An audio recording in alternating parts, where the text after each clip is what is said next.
अस्सलाम वालेकुम फ्रेंड्स, उम्मीद करता हूँ कि आप सब खैरियत से होंगे। आज हम बात करने जा रहे हैं मोटेलियम सिरप के हवाले से कि मोटेलियम सिरप जो है इसका हम इस्तेमाल कहाँ कहाँ कर सकते हैं। और वो बच्चे जो बहुत ज़्यादा वोमिट करते हैं, यानी वो कोई भी चीज़ घर में खाते हैं, फीड वगैरह करते हैं या फिर कोई खाना वगैरह खाते हैं तो उनको फ़ौरन वोमिट होना स्टार्ट हो जाती है, जिसकी वजह से पेरेंट्स परेशान होते हैं।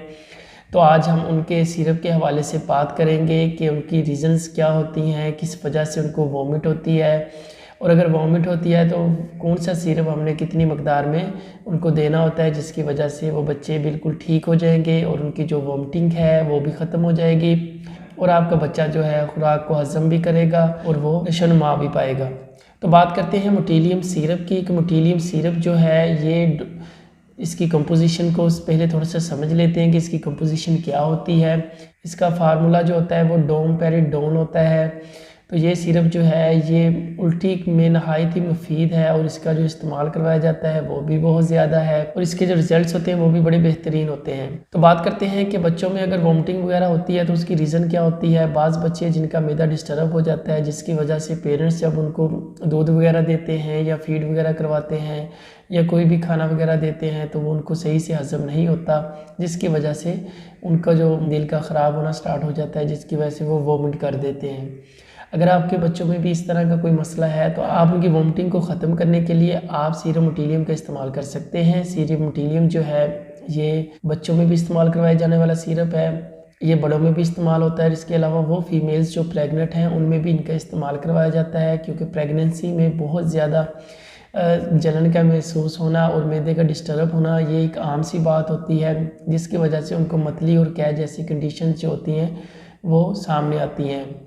तो उन कंडीशंस को ख़त्म करने के लिए भी हम सीरम मोटेलियम का इस्तेमाल कर सकते हैं।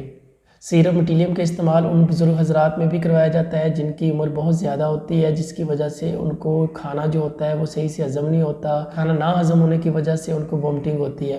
तो इसका इस्तेमाल जो है वो बुज़ुर्गों में भी करवाया जा सकता है। अब बात करते हैं इसकी डोजेज़ की कि इस सिरप का इस्तेमाल कैसे करवाना होता है। जो बच्चे 6 महीने से ऊपर होते हैं, यानी 6 मंथ अबव से लेकर 1 ईयर तक बच्चों में इसका जो है चौथा हिस्सा जो है वो सुबह दोपहर शाम बच्चों में इस्तेमाल करवाया जा सकता है। इसके अलावा जो बच्चे 1 साल से बड़े हैं और 5 साल की उम्र में हैं उनमें हम 1 से पौना चम्मच जो है वो सुबह दोपहर शाम दे सकते हैं। और इस सिरप का इस्तेमाल उतनी देर ही करना होता है जितनी देर तक बच्चे में वॉमिटिंग जैसी कंडीशंस जो हैं वो सामने आती रहें। अब बात करते हैं कि बड़ों में इसकी डोज़ कितनी देनी होती है। बड़ों में इसकी डोज़ जो होती है वो 10 ml होती है, यानी 2 चम्मच जो टीस्पून के होते हैं घर में आम इस्तेमाल होने वाले होते हैं, उनका इस्तेमाल सुबह दोपहर शाम 2-2 चम्मच करवाया जाता है। इसके अलावा जो प्रेग्नेंट फीमेल हैं उनमें भी इस डोज़ का इतना ही इस्तेमाल होता है कि वो सुबह दोपहर शाम 2-2 चम्मच इसका इस्तेमाल कर सकती हैं। अब बात करते हैं कि सीरम मोटेलियम के कोई साइड इफ़ेक्ट्स भी हो सकते हैं। जी बिल्कुल हो सकते हैं। अगर आपको मोटेलियम के फार्मूले से एलर्जी है तो आप जब भी इसका इस्तेमाल करेंगे तो आपकी स्किन पर रैशेस हो जाएंगे, एलर्जी हो जाएगी। तो अगर आपको इससे एलर्जी है तो आप अपने डॉक्टर से ज़रूर मशवरा करें और डॉक्टर को बताएं भी कि आपको इस फार्मूले से एलर्जी है, ताकि वो इसके मुतबादल कोई और फार्मूला जो है वो प्रिस्क्राइब कर सके। Thank you so much. उम्मीद करता हूँ कि आज की वीडियो आपके लिए इन्फॉर्मेटिव होगी। मिलेंगे इंशाल्लाह अगली वीडियो में एक नए टॉपिक के साथ। और जो इस चैनल पर न्यू हैं वो इस चैनल को ज़रूर सब्सक्राइब कर लें ताकि मेरी आने वाली तमाम वीडियोज़ आप तक पहुँच सकें। अल्लाह हाफिज़।